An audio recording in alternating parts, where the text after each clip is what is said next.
नमस्कार, मेरा भारत मेरी संस्कृति चैनल पर आप सभी दर्शकों का स्वागत है। मैं हूं घनश्याम पंत। आज आपको उपनयन संस्कार के विषय में जानकारी दूंगा। आज दीपांशु रावत का जो है जनेऊ संस्कार है, जो कुंडेश्वरा में रहते हैं। आज उनके यहाँ गया हूँ, तो वहाँ पे जो कार्यक्रम हो रहा था उसकी रिकॉर्डिंग आप सबके लिए प्रस्तुत कर रहा हूँ। उपनयन संस्कार, जनेऊ संस्कार। यह संस्कार व्यक्ति को दैवी कार्यों में, पैतृक कार्यों में कार्य करने की अनुमति देता है। इस संस्कार में जनेऊ को धारण किया जाता है और जनेऊ धारण करने वाला व्यक्ति ही अपने पैतृक कार्यों को और घर में दैवी कार्यों को संपन्न करने का अधिकारी होता है। इसके विषय में ही यहाँ पे दिखाया गया है। साथ ही यहाँ पे गृह प्रवेश का कार्यक्रम भी था। गृह प्रवेश और उपनयन संस्कार दोनों कार्यक्रम संपन्न किए गए। उसी की ये रिकॉर्डिंग आप सभी दर्शकों के लिए है। आप सबको भी इसे देखकर कुछ न कुछ जानकारी प्राप्त होगी तथा हमारे जो सनातन संस्कृति है उसमें जो नियम हैं, जो संस्कार हैं, किस तरह से किया जाता है, यह सब इसमें देखने को प्राप्त होगा। अलग अलग जगह की अलग अलग प्रथाएं होती हैं, अनेक रीति रिवाज होते हैं। वही सब हमें देखने को मिलती हैं और उनसे कुछ सीखने को भी मिलता है। चैनल की तरफ से दीपांशु को जनेऊ संस्कार की ढेर सारी शुभकामनाएं देते हैं। उनके परिवार को भी ढेर सारी शुभकामनाएं।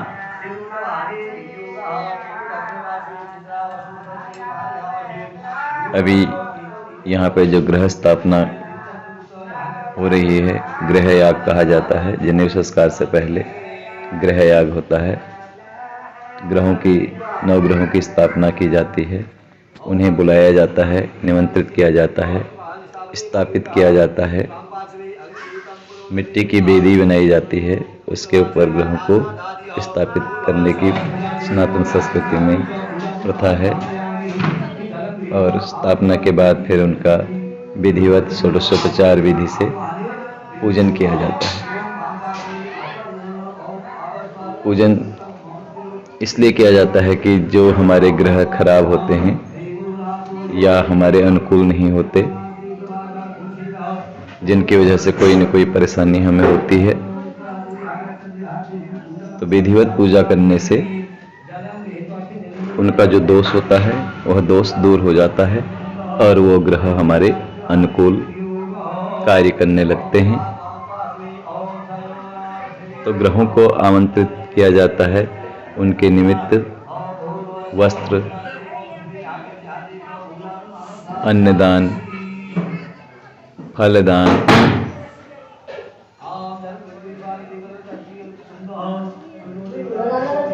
जिस चीज की भी आवश्यकता होती है वह सब षोडशोपचार विधि के द्वारा उनका पूजन किया जाता है।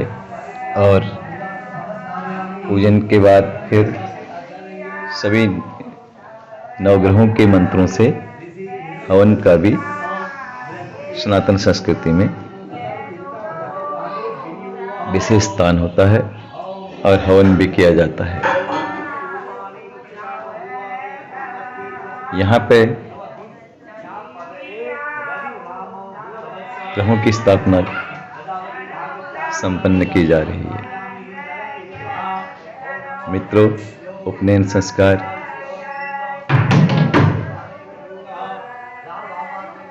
सोलह संस्कारों में से श्रेष्ठ संस्कार माना जाता है। इस संस्कार को करने से मनुष्य को बल भी प्राप्त होता है, यश भी प्राप्त होता है और विद्या की प्राप्ति भी होती है, अर्थ की प्राप्ति भी होती है। क्योंकि इसके जो नियम हैं, उन नियमों को अपनाने से व्यक्ति के अंदर दैवी गुणों का विकास होता है, आत्मबल का विकास होता है,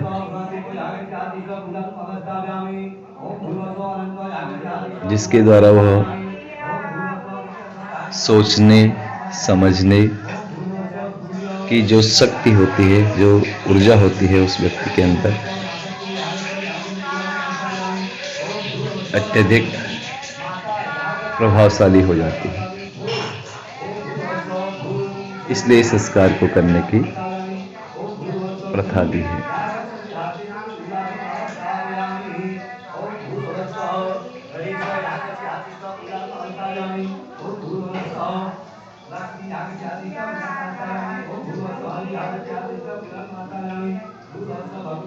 अब ज्यादातर देखने को मिलता है कि बहुत सारे लोग तो जनेऊ संस्कार करते ही नहीं हैं।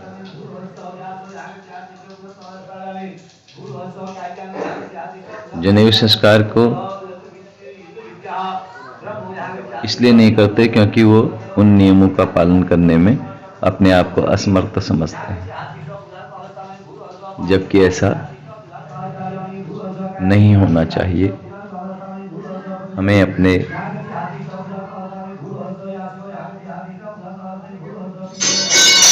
सनातन संस्कृति में जो चीज़ें बताई गई हैं, हमारे वैदिक शास्त्र हमें जो बताते हैं, उनका हमें पालन करना चाहिए, उन नियमों को अपनाना चाहिए। तभी हमारे अंदर दैवी गुणों का विकास होगा, हमारे घर में सकारात्मक ऊर्जा आएगी और हम सब लोगों के घरों में ईश्वर की कृपा भी हमें प्राप्त होगी।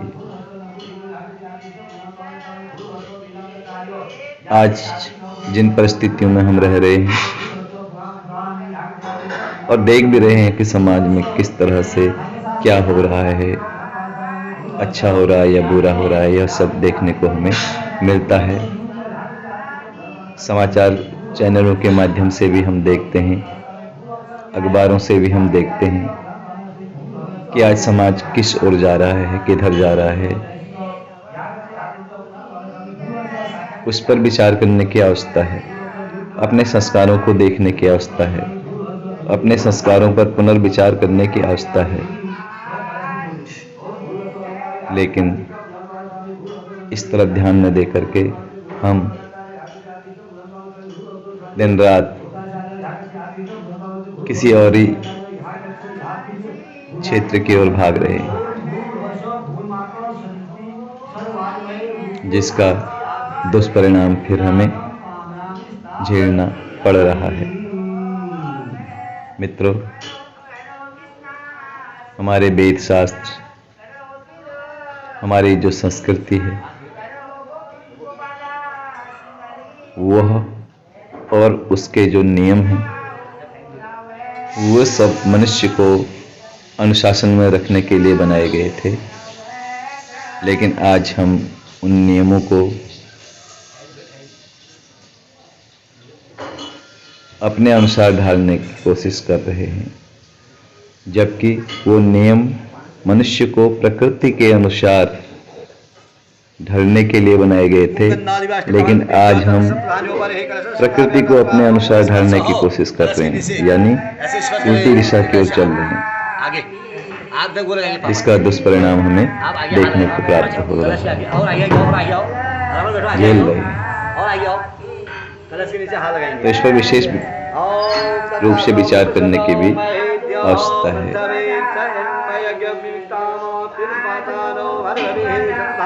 कलश स्थापन किया जा रहा है, कलश पे नारियल रखा गया है और कलश में ब्रह्मा विष्णु महेश सभी देवी देवता निवास करते हैं, तो उसकी स्थापना यहाँ पे की जा रही है।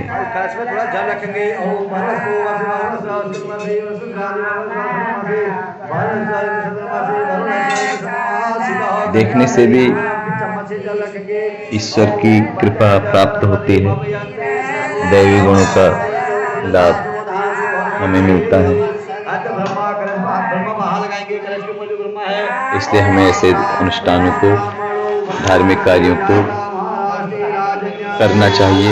यदि हम अपने घर में नहीं कर पा रहे हैं तो जहाँ भी ये कार्यक्रम होते हैं उस स्थान पर हमें इन्हें विशेष रूप से देखना चाहिए, सीखना चाहिए तथा उसके अच्छाई जो उसमें हमें दिखाई दे उसे हमें अपनाना भी चाहिए।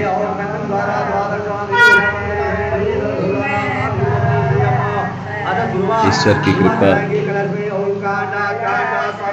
हम सब पर तभी रहेगी जब हम सकारात्मक सोच के साथ ईश्वरीय गुणों को या दैवी गुणों को अपनाएंगे।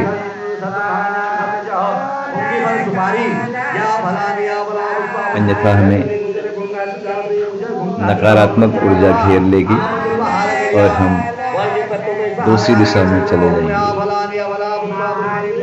जिससे हो सकता है हमें पैसा तो प्राप्त हो मगर हमें वो संस्कार, वो मान सम्मान प्राप्त नहीं हो पाएगा जो हमें दैवी गुणों से प्राप्त होगा।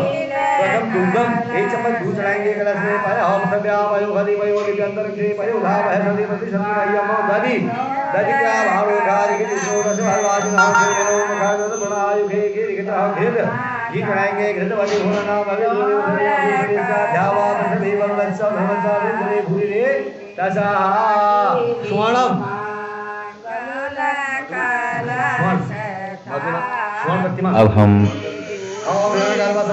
कुछ कार्य ऐसे करते हैं अपने घरों में जिसमें पैसा भी खर्च होता है, समय भी खर्च होता है, लेकिन हम पैसा और समय तो खर्च कर देते हैं, लेकिन उसके विषय में ये जानने की कोशिश नहीं करते कि इसको करने का क्या फायदा है या इसको हम क्यों करते हैं। इसे भी हमें जानना चाहिए और फिर जिस चीज़ के लिए वो किया जा रहा है या उससे जो शिक्षा हमें प्राप्त होती है तो उसे हमें अपनाना चाहिए, अपने जीवन में आचरण में उसे लाना चाहिए। अगर हम ऐसा नहीं करते हैं तो उस चीज़ को करने से कोई फायदा नहीं होगा, समय की बर्बादी भी होगी, पैसे की भी बर्बादी होगी। इसलिए जिस चीज़ के लिए वह किया जा रहा है उस चीज़ को हमें नियमानुसार अपने आचरण में लाना चाहिए, तभी वो चीज़ हमें फलीभूत होती है।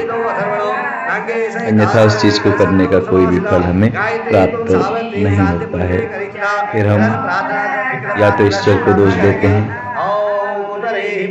या फिर अपने संस्कृति को या वेद शास्त्रों को जिम्मेदार मानते हैं, जबकि ऐसा नहीं है। अगर कहीं गलती होती है तो वह हमारे द्वारा ही होती है।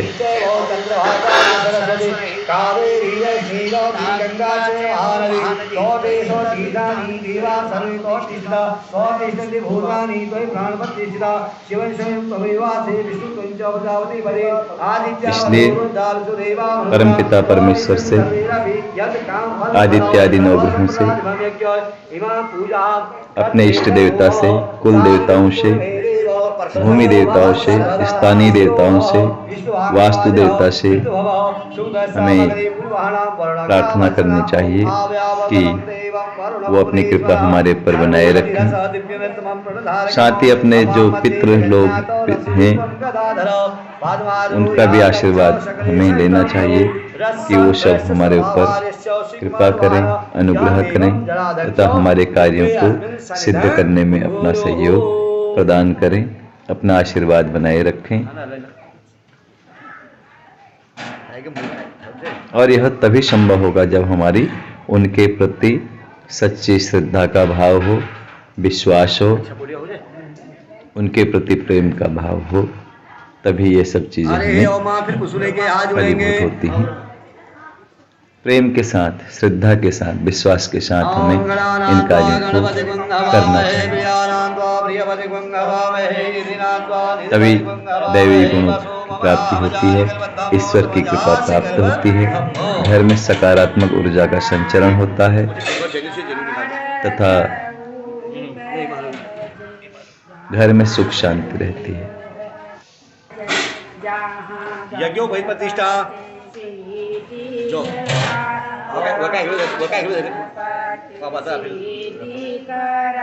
जो प्रतिष्ठा ओम जलीन पूरा पानी से स्नान कराएं। ओम आमोहिता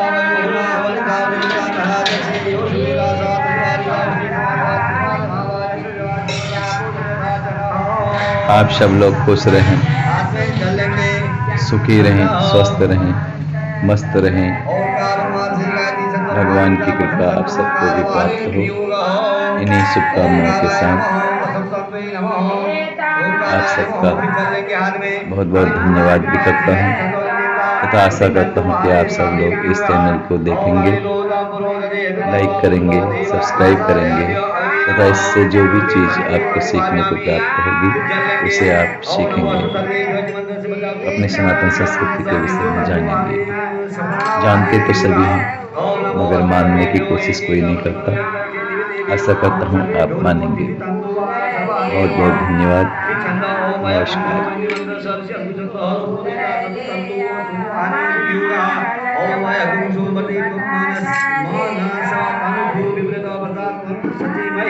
ओम सोमाय नमः चतुर्थंतो सोमवारी स्थापते छंदो उदित मंत्रस्य शंकर ऋषि पितो देवता अनु छंदो पंचम तंतो पितृण वाहने वियोगः ओम उदितमामरा उपासा समापिता सोमस्या असंयोगः ज्ञातेनो अंतिपितरो हमेकु ओम पितृभ्यो नमो पंचतंतो पितो आह्वामि छठा फिलेंगे जन्म गृहीत्वा प्रजापति ऋषि अनुछंदो हिरण ऋषि प्रजापति देवता अनुछंदो षट तंतो प्रजापत्यावाहने विनियोगः ओम प्रजापते त्वंतदेवत्वान्यो विश्वारूपाणि मलिता बभू यत् कामस्ते दिवसुते अस्तुमवक्षामः पतिर्नामो प्रजापते नमो षट तंतो प्रजापति वाहनामि। फिर लेंगे जलम गृहीत्वा ओम आनो निवति मंत्रस्य वशिष्ठि अनुछंदो वायुदेवतः सप्तमहंतो वाहने वाहने विनियोगः ओम आनो निवति सति निभिरचतकुं सहस्रनियाम्यर्पुया यगकुं वायो अस्ति तन्वने माधवस्व युक्पादा स्वस्ति स्वस्तिभिः सदा नः ओम वायवे नमो सप्तन्ते वायुवामिस्तापयामि। जल फिर जौ से प्रतिष्ठा करेंगे। ओम तंदे शब्द गुमराहु बृहस्पति ब्रह्मण देवतिमा मनो जूजिगत। अरे मैं स्वर्ण प्रतिमा नहीं लगाई, सोनी की प्रतिमा लगा तो पंजी में से हूँ एक रुई पर लगा।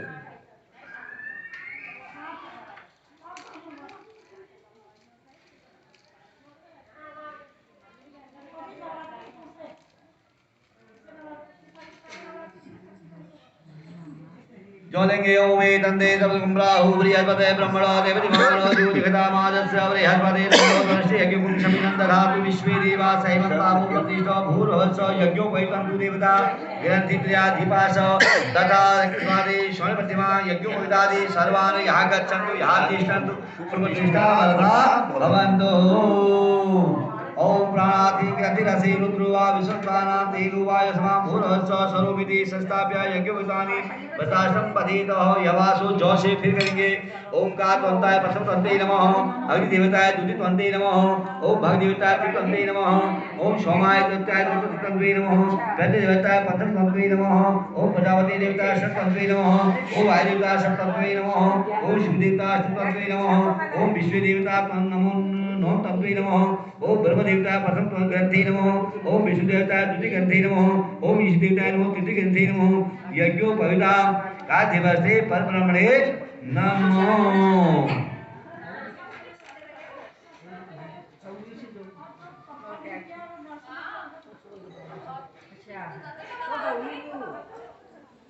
उसको जरिए उठाओ,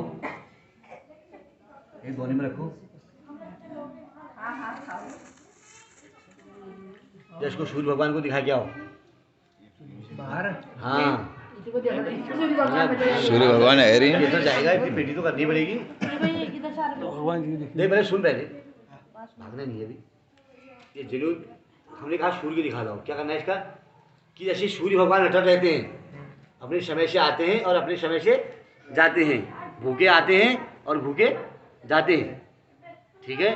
तो जैसे सूर्य भगवान अटल रहते हैं वैसे ये जनेऊ जो दी गई है कि मेरे गले में ये जनेऊ भी अटल होनी चाहिए, तब दिखा रहे हैं। रहना तो हाँ बोलो, नहीं रहना तो खाली यही बैठे रहो।